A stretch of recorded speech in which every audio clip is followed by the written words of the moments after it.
Merci beaucoup. Excellence, Monsieur le Président de la République, Monsieur le Premier ministre, Mesdames, Messieurs les ministres, distingués invités, le 24 mars 2024, les Sénégalais ont porté au pouvoir son Excellence, M. Bassirou Diomaye Diakhar Faye, autour d'un projet de transformation systémique à l'horizon 2050.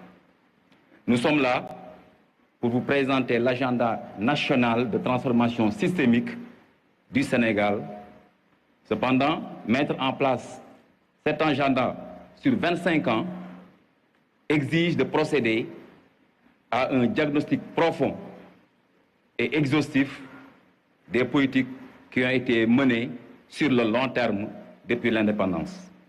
J'ai l'insigne honneur de vous présenter ce diagnostic qui sera suivi par une présentation de la vision à l'horizon 2050 et enfin, de façon pratique sur les 5 prochaines années, du plan d'action quinquennal.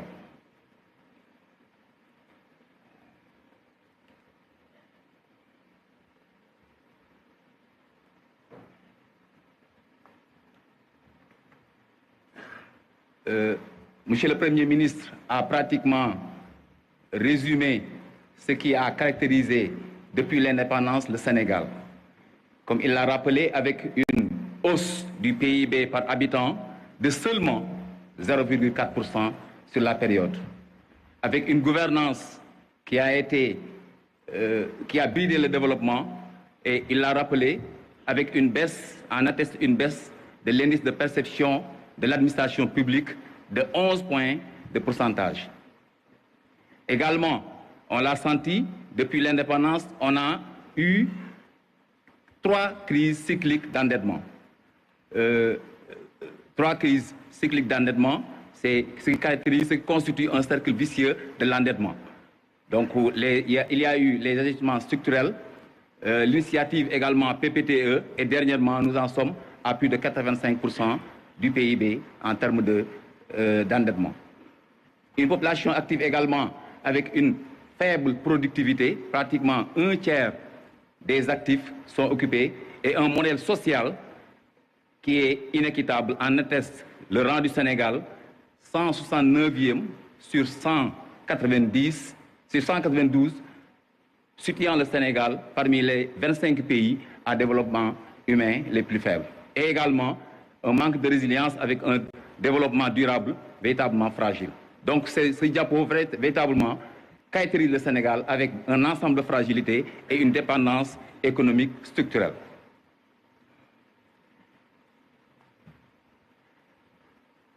On était en 1960. Au Sénégal, nous avions un PIB par habitant qui était autour de 307 $. Ce PIB par habitant n'a été multiplié que par 5.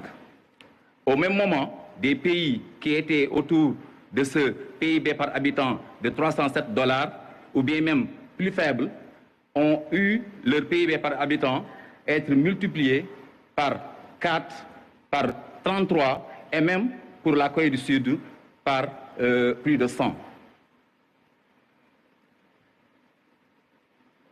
Le Sénégal également est caractérisé par une croissance avec un secteur tertiaire qui occupe l'essentiel de l'économie, pratiquement 60% depuis l'indépendance. Le primaire est très faible, entre 16 et 24%, et un secteur secondaire qui est très faible, autour de 20%. Et le secteur tertiaire est caractérisé par une prépondérance de l'informel, le secondaire par des chaînes de valeur qui sont relativement très faibles, et un secteur primaire qui peine à décoller. Le Sénégal également est caractérisé par un nombre très faible d'entreprises, essentiellement de très petite taille.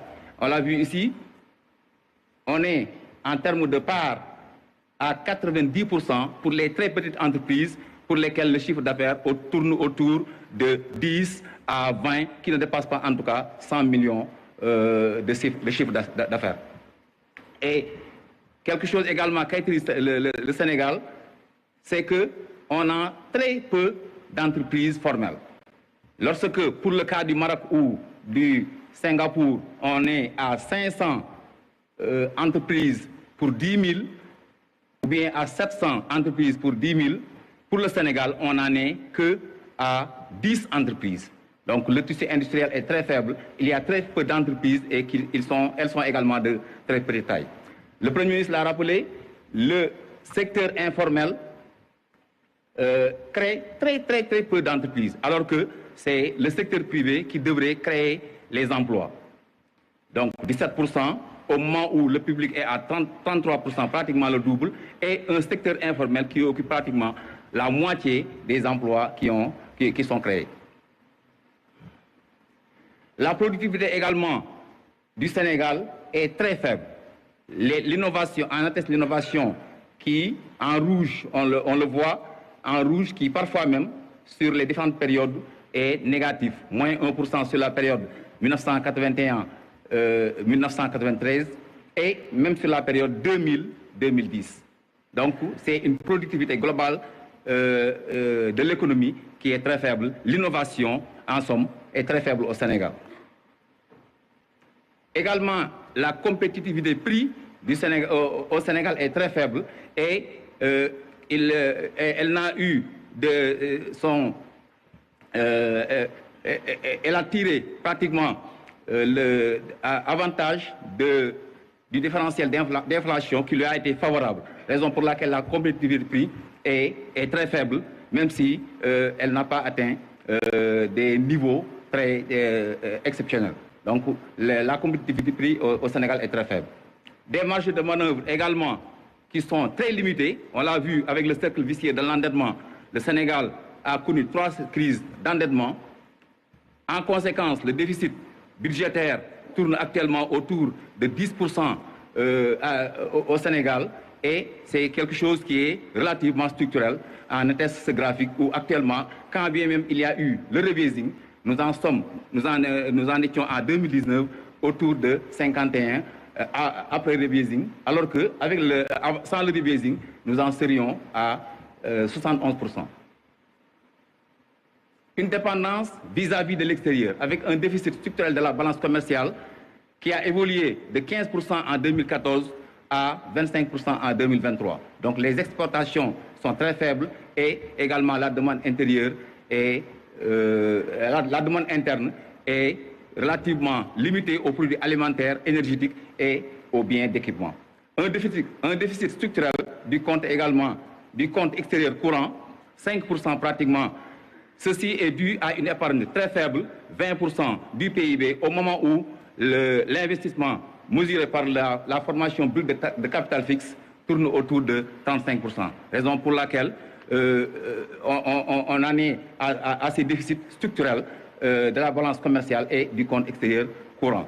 Quand bien même, on a eu un apport substantiel de la diaspora autour de 10% du PIB. Les flux d'IDE également ont continuellement évolué à la hausse, passant de 2% à pratiquement 10% du PIB sur les 10 dernières années, qui tournent ces IDE autour des secteurs des mines, du pétrole et du gaz, pratiquement le tiers de ces investissements directs étrangers.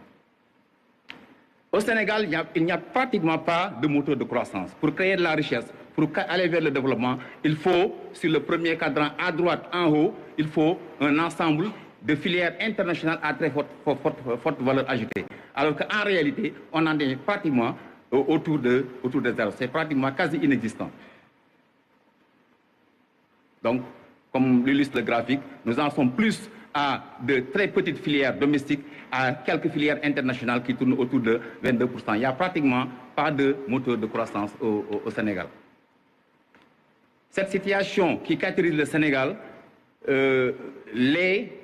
même si on a quelques opportunités que le Sénégal pourra exploiter, notamment la dynamique de la population, une population très forte, avec une très forte croissance, une fécondité également très élevée, 4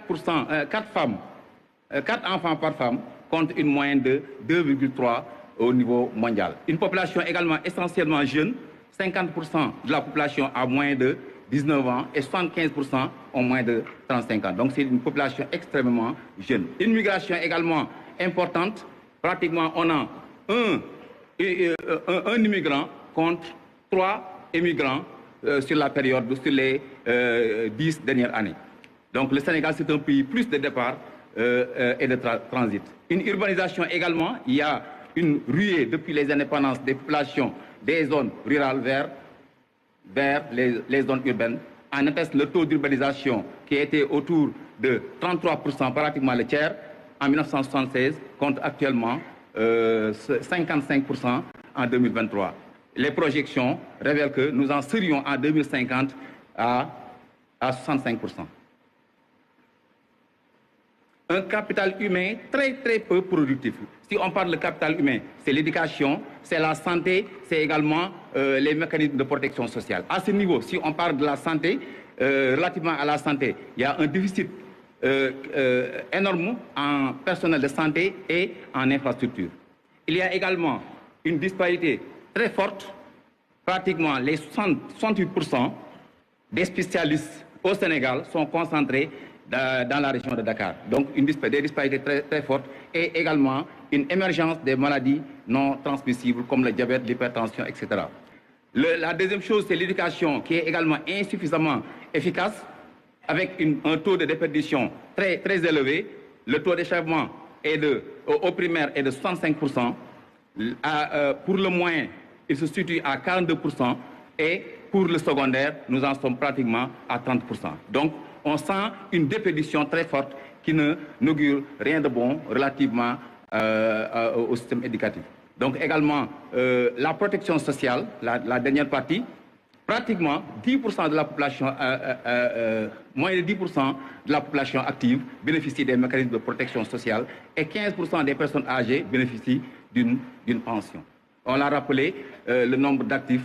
Et quelque chose également, c'est très important, les travailleurs actifs représentent juste 1/5 de l'emploi, donc 20% des Sénégalais. La pauvreté également, il y a eu plusieurs initiatives en la matière. Cependant, nous en sommes actuellement à pratiquement 4 Sénégalais sur 10 qui sont pauvres. 4 Sénégalais sur 10 sont pauvres. Donc avec également au niveau interne plusieurs disparités. On l'a rappelé tout de suite, la position du Sénégal par rapport à l'indice de développement humain qui a 3 composantes, tout ce qui est revenu, tout ce qui est éducation, tout ce qui est santé. On l'a rappelé tout de suite, la croissance du Sénégal qui est très faible, le PIB par tête, l'éducation tout à l'heure et également la santé, révélateur de l'indice de développement humain qui est très faible. La pauvreté également monétaire, 37% au niveau national, 37% au niveau national, et dans le monde rural, nous en sommes à plus de 50%, précisément 53%. Avec cette pauvreté et cette faiblesse de l'IDH, nous en sommes en plus de cela à des inégalités criardes. En atteste l'indice de Gini qui permet de mesurer les inégalités de revenus au niveau national. Nous en sommes nous occupons la 92e position sur 169 pays. Et l'indice également d'inégalité de genre entre hommes et femmes, nous en sommes à 129, à la position 129 sur 166. Véritablement, nous sommes pratiquement derrière. Si on regarde à droite la carte, Dakar, pratiquement avec 0,3% de la superficie nationale, occupe presque la moitié de la richesse nationale, précisément 46% de la richesse nationale. Au moment où à droite, les 3 régions qui sont à droite, Tamba, Matam et Kédougou, c'est pratiquement 10%. Si on regarde également, c'est toujours dans les disparités, le revenu par habitant au niveau de la seule région de Dakar, nous en sommes à plus de 2 millions par habitant, au moment où à droite, à l'extrême droite, nous en sommes à pratiquement 800 000, et pour les régions qui sont au niveau du centre, entre les 2 barres, nous en sommes à plus de 654 000 francs par habitant. Donc on voit, ça fait transparaître quand même des disparités importantes en termes de revenus par habitant, comme nous le précisions tout de suite relativement à l'indice de Gini. La pauvreté également, à Dakar, elle est relativement faible, 9%, au moment où Au niveau du centre, nous en sommes pratiquement à la moitié, 48%, et pour les 3 régions qui sont à notre droite, nous en sommes à 57%. Donc il y a des disparités criardes et un développement humain véritablement très faible.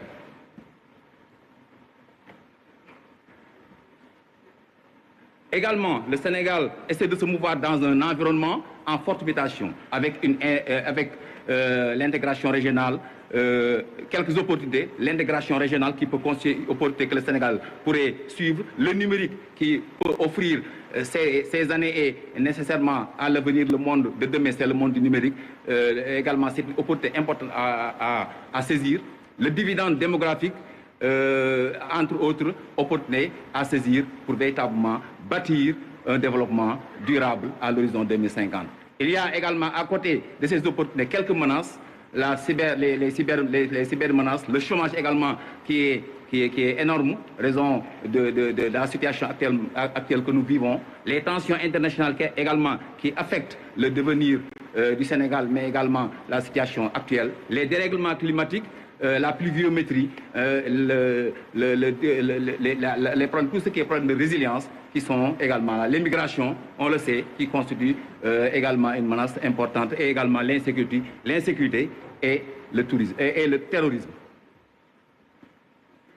Également quelques risques majeurs, et le Sénégal doit également essayer de les contrer. C'est un enjeu climatique et qui constitue l'enjeu climatique qui constitue une préoccupation de taille, avec l'augmentation de la température, on l'a constaté ces dernières années, avec ses effets et impacts dans pratiquement partout dans le monde. Les régions côtières également qui affectent particulièrement nos côtes, et également une mauvaise urbanisation, même si l'urbanisation peut être exploitée de façon positive.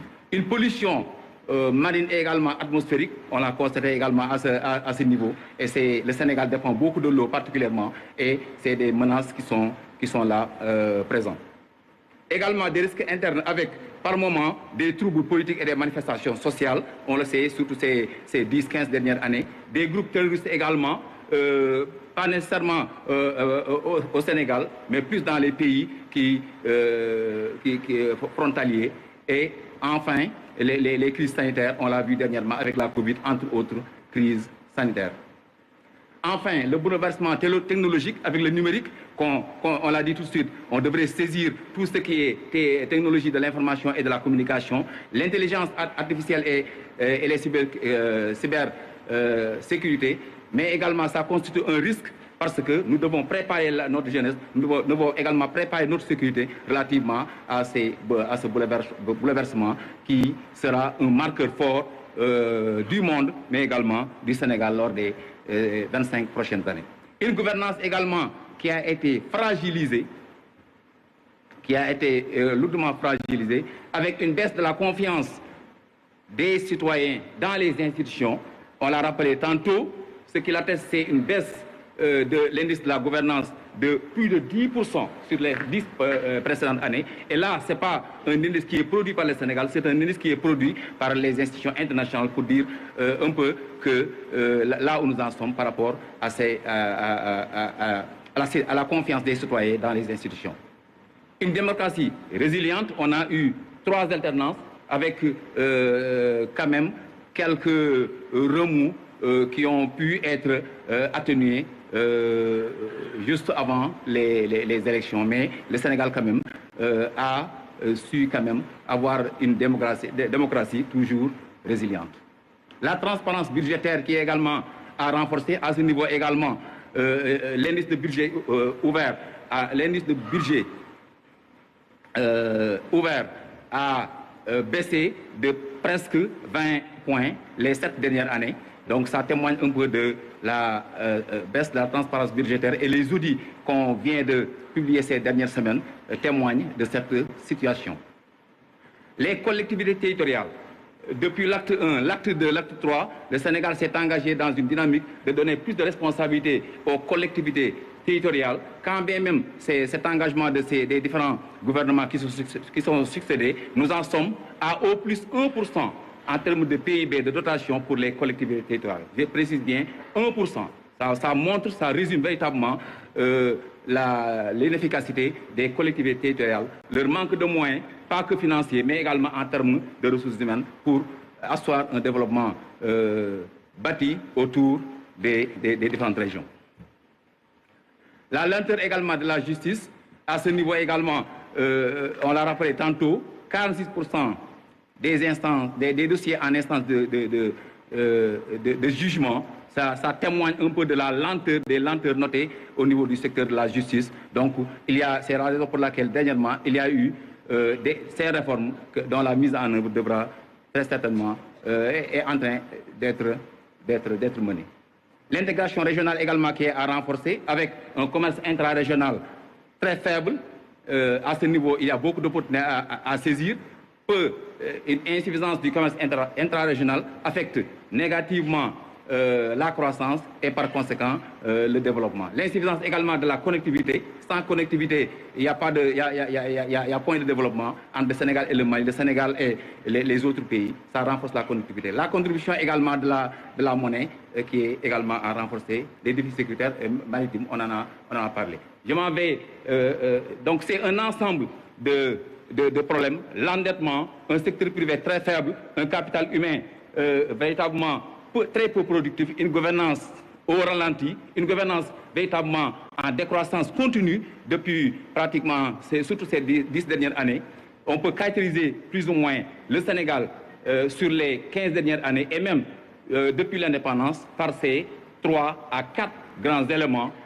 Et nécessairement, il faut, pour ce faire, pour résoudre ces problèmes, aller vers une rupture, un changement de paradigme, raison pour laquelle je vais laisser la parole à mon collègue M. Ndiaye pour vous présenter ce que le Sénégal compte faire pour les 5 prochaines années.